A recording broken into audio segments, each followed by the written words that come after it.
Saya akan mengkagumi Gus Dur dari segi fikih.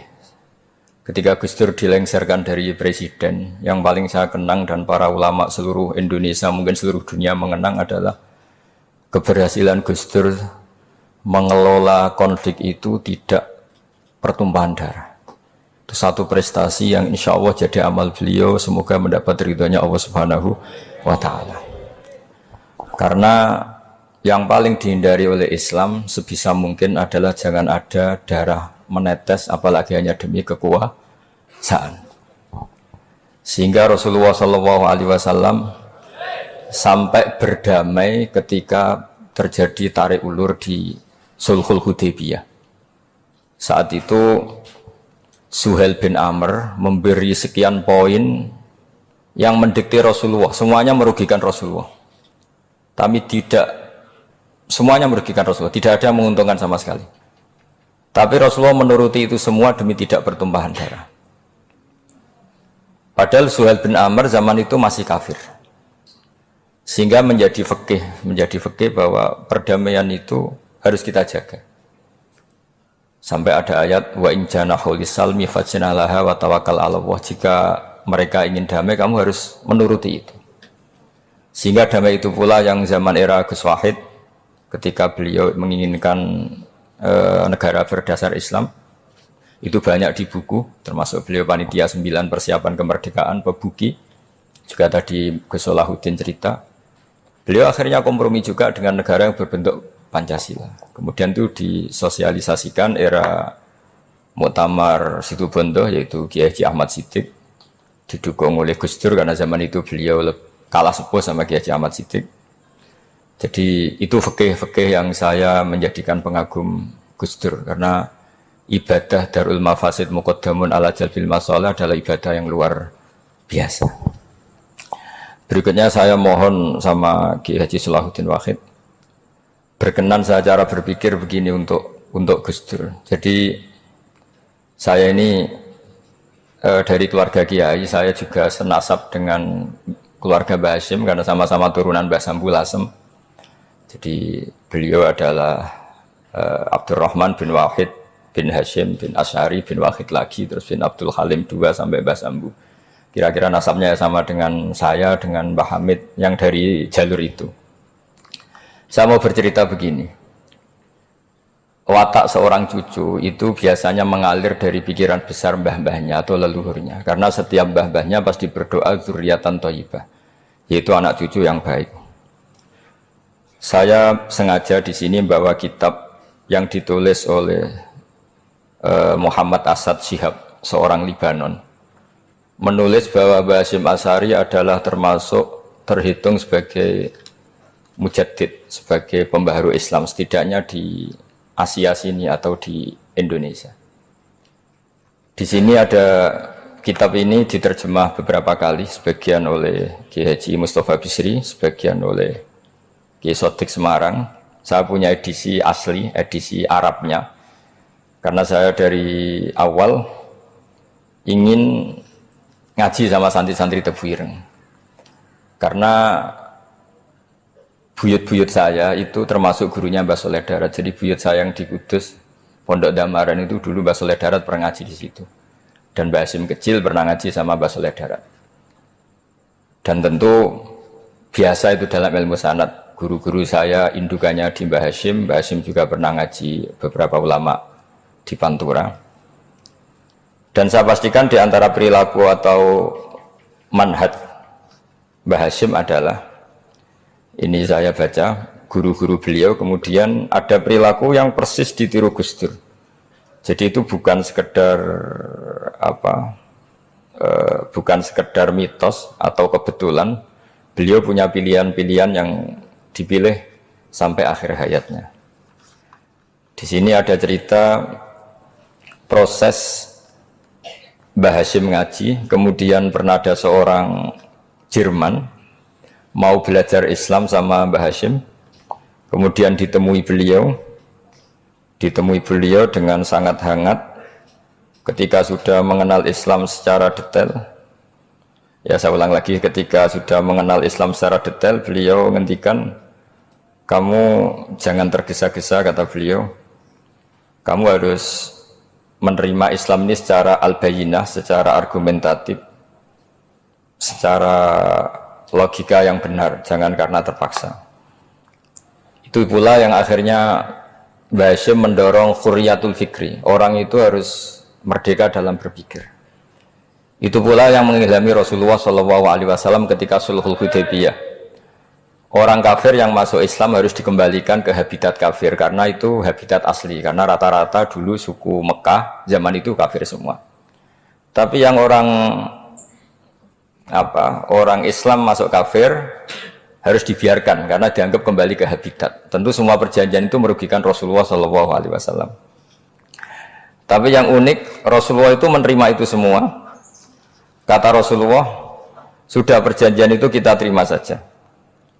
Akhirnya perjanjian itu diterima. Kemudian tapi Nabi hanya minta satu hal. Orang kafir Quraisy tidak boleh melarang orang diskusi Islam. Akhirnya mereka diskusi tentang Tuhan, tentang agama, tentang macam-macam.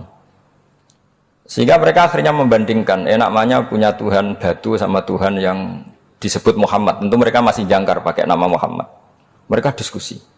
Kalau kita punya Tuhan berhala, efeknya begini-begini. Kalau Tuhan kita banyak, efeknya gini-gini. Diskusi. Yatafawaduna fil hadis. Mereka diskusi secara terbuka. Terus fama ahadun ya'kilu syai'an illa dakhala fihi. Kemudian seseorang yang berpikir secara benar, yang mengenali Islam, pasti akan masuk Islam. Sehingga karena mereka diskusi bebas tanpa tekanan, akhirnya mereka memilih Islam. Dan selama mereka Islam, mereka akhirnya ikrar Islam sama ikrar ya cara sekarang ikrar, kemudian menjadi Muslim. Dan otomatis perjanjian itu dibatalkan. Makanya kata Imam Zuhri, guru Imam Malik, maka nafathun a'zuma fil Islam min sulhul Hudaybiyah. Enggak ada kemenangan Islam sehebat kemenangan dalam Hudaybiyah, yaitu orang berbebas berpikir. Kemudian kebebasan berpikir ini pasti mengarah ke mengaku yang benar, menanggalkan yang salah. Tentu orang dulu mendewa-dewakan Lata Uzza, pokoknya menuhankan makhluk, menjadi sadar bahwa itu aneh. Kenapa kita harus menyembah batu yang dipahat? Kenapa kita harus menyembah makhluk dan sebagainya, dan akhirnya mereka Islam. Tapi dulu kalau suasana perang itu keinginan orang hanya ingin menang kalah. Jadi yang kafir itu hanya ingin menang, pokoknya jangan sampai kalah, nggak pernah berpikir Islam itu apa. Di mana-mana perang itu ya pikirannya menang kalah. Ya. Tapi setelah nggak ada perang, meskipun segala perjanjiannya merugikan Islam, orang akan berpikir secara objektif. Makanya fama ahadun ya'kilu syai'an illa dakhala fihi. Tidak ada seseorang yang berpikir tentang Islam kecuali akhirnya masuk Islam. Sehingga itu disebut maka nafathun a'zuma fil Islam min sulhul Hudaybiyah. Tidak ada futuhat yang sebesar sulhul Hudaybiyah. Ya, kitab ini namanya Wadi'ul Labinat Istiqlalil Indonesia. Mungkin santri Tebireng mungkin lebih tahu ya, karena harusnya lebih tahu. Jadi kalau tahunya baru sekarang ya rodo innalillahi wa inna ilaihi rajiun. Jadi saya tidak perlu bangga lebih tahu karena memang seharusnya Anda lebih tahu. Kalau tidak ya keterlaluan. Ya namanya itu Wadi'ul Labinatil Istiqlal al-Indonesia. Ini saya baca tapi ini demi Gus Dur, artinya bahwa pilihan-pilihan itu mulai ada zaman Mbah Hasyim Asy'ari. Saya baca satu-satu ya, mulai kredibilitas ilmu beliau karena dalam Islam itu harus ada sanad. Saya pernah ditanya seorang ilmuwan, Pak Bahak, kenapa Islam itu harus ada sanad? Kita kan orang cerdas, kan bisa berpikir sendiri, ngapain nunggu pikirannya orang-orang? Gitu. Terus saya bilang, agama itu agamanya Allah dan Rasul. Kalau pikiran kamu namanya agama kamu, bukan pikiran agama, kata saya. Kalau kamu punya pikiran, yang namanya pikiran kamu, tidak agama. Kalau agama itu harus bersanad. Jadi pikirannya Mbah Hasyim sama dengan pikirannya Mbah Mahfud pikirannya sama dengan Said Abi Bakar Sato sama dengan Sayyid Zaini Dahlan dan seterusnya sampai logika itu sampai Rasulullah Shallallahu Alaihi Wasallam. Saya beri sekian contoh. Pikiran yang kita ciptakan bisa salah, misalnya begini. Dulu misalnya Nabi pernah bersabda, al-qatil wal maqtul finnar, pembunuh yang dibunuh sama-sama neraka. Jadi idal taqal muslimani bisayfihima fal qatil wal maqtul finnar. Jika dua orang muslim bertemu sama-sama bawa pedang, Maka yang bunuh maupun yang dibunuh itu sama-sama masuk neraka. Makanya kita harus syukur sekali Indonesia itu paling menghindari membunuh, karena kalau sesama muslim membunuh itu ancamannya berat, sama-sama masuk neraka. Bukan sekedar diboyong dari pondok Tebu Ireng, itu neraka gitu. Kalau dibayang pondok gampang gitu. Nanti pondok lain gampang. Terus logika sahabat begini, hadza al-qatil fama balu maktul. Oke ya Rasulullah, kalau al-qatil masuk neraka namanya pembunuh, oke kita terima. Tapi fama balul maktul, lalu dosanya yang terbunuh itu apa? Wong dia korban kok dia dibunuh? Apa jawabannya Rasulullah sallallahu alaihi wasallam? Jawabannya innahu kana harison ala qatli sahibi. Sebetulnya dia juga mentalnya pembunuh, cuma nasibnya terbunuh. Jadi seperti misalnya sampean hasut saya, itu enggak perlu disakeni. Sebenarnya sampean yang inginnya ya menggusur saya, cuma nasibnya tergusur gitu. Makanya kalau ada orang rebutan pacar kok kalah itu udah usah disakeni. Sebenarnya mentalnya dia perebut gitu. Cuma nasibnya kalah gitu.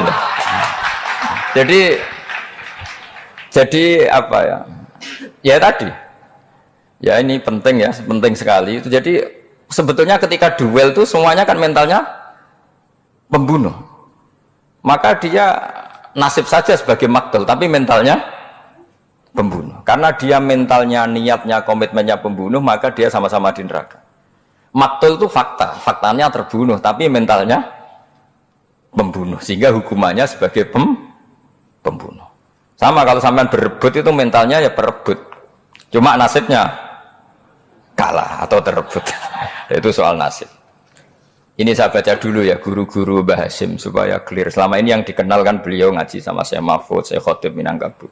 Ini di kitab ini. Saya baca sesuai harokat yang ada di kitab ini. Nanti kalau sampai tidak cocok karena beda madhab, ya nggak apa-apa, asal pinter saja.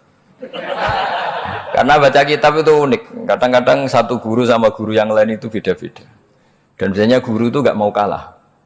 Mbah Mun itu sering cerita, ada kiai maknani wati ini lanwit alu.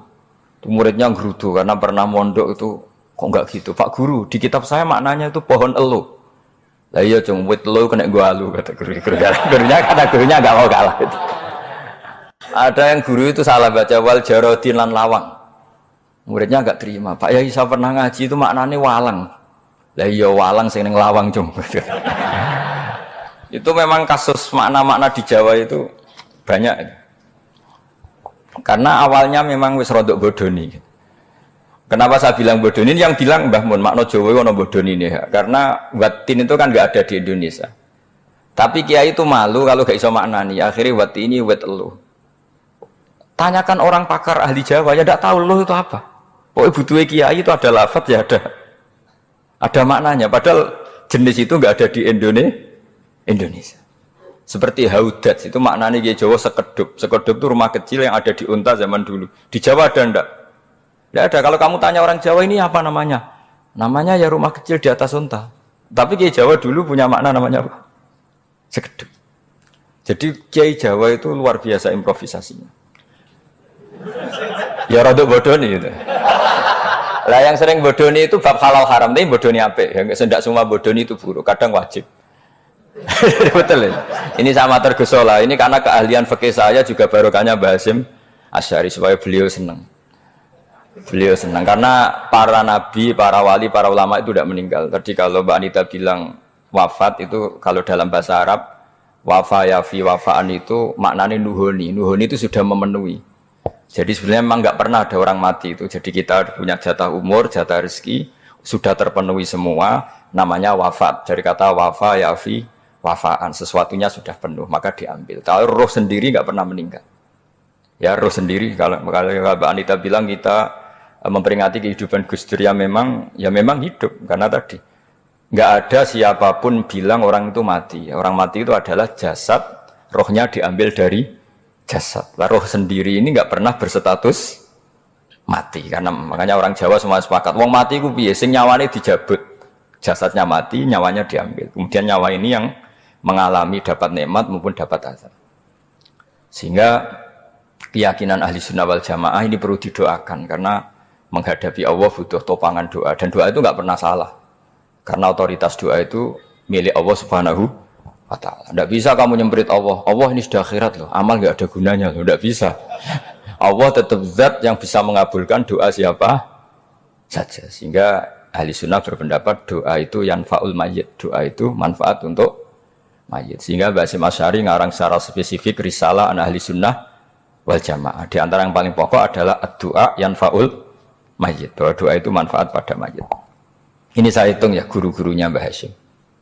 Darus Salhat Muhammad Hasyim Asy'ari ini karangannya Asad Syihab, orang Libanon. Buku ini selesai tahun 72. Beliau lama sekali ikut ngaji di sini sama Mbah Hasyim. Tapi sebagai peneliti, beliau ke sini sudah alim. Ndak terus masih ngapalkan alif bata itu ndak, itu masih sudah alim. Darus Salhat Muhammad Hasyim Asy'ari fil Haramil Makki Syarif fi Makkah Al-Mukarramah alaihi ulama. Seterusnya beliau hitung ya. Amsalus Syekh Ahmad Amin Al-Attar. Wasayyid Sultan bin Hasyim, Wasayyid Ahmad Zawawi. Ya dihitung ya sudah berapa itu. Tapi beliau ke sana sudah alim loh. Jangan sampean kira kalau sampean ke sana itu jadi TKI repot nanti. Itu kata Mbah Mun kalau ada orang mau mondok Mekah. Apa mondok Mekah wis alim dereng. Kersane pinter bahasa Arab, Pak. Bakul es nang Arab pinter bahasa Arab kata. Jadi kalau beliau kalau sama orang belum alim mondok di Mekah itu agak duka beliau.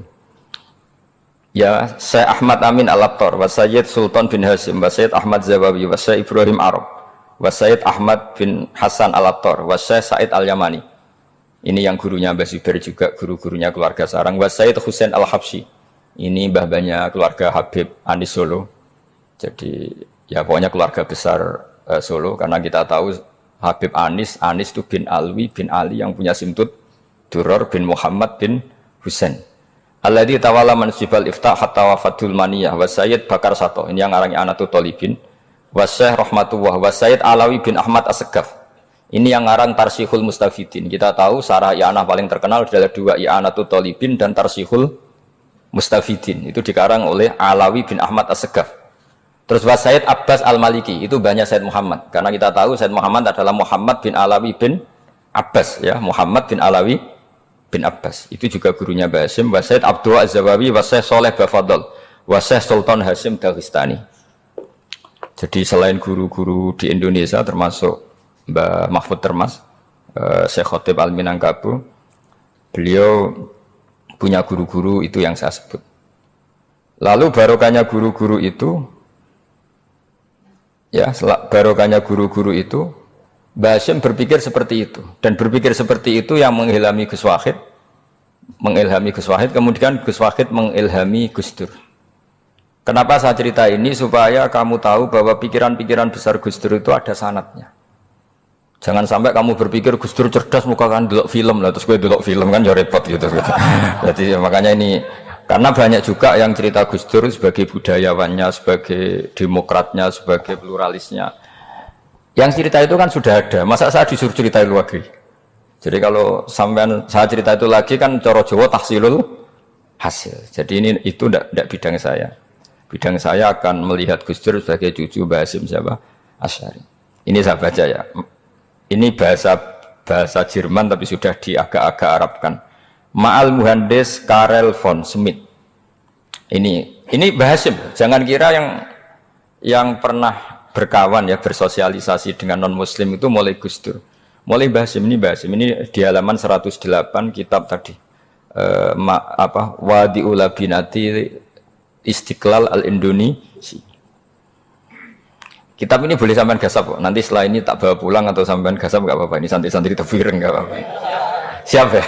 Ya nanti bisa dibajak.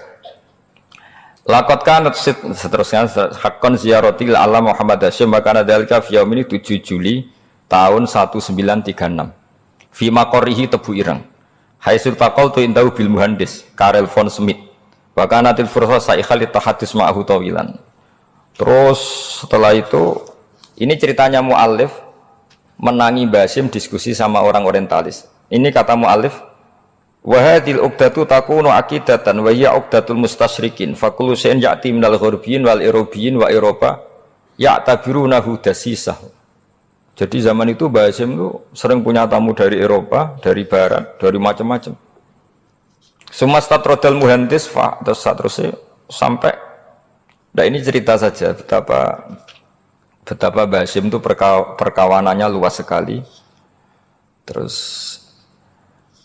ini cerita akhirnya orang ini orang ini sampai masuk Islam. Ketika masuk Islam, di antara pesannya Mbah Hashim, saya ulang lagi, di antara pesannya siapa? Mbah Hashim, itu beliau bilang, kamu harus dipikir-pikir lagi katanya. Itu kan satu kearifan. Satu kearifan Mbah Hashim ini saya baca karena saya takut ditegur ini, saya juga nunggu surat kok tidak datang-datang ini kok. Supaya cepat apa? Cepat selesai. Ini bebas.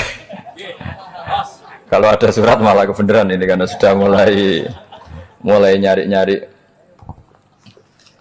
Ya jadi saya mohon nanti kitab ini bisa dikaji di sini. Nanti saya tinggal.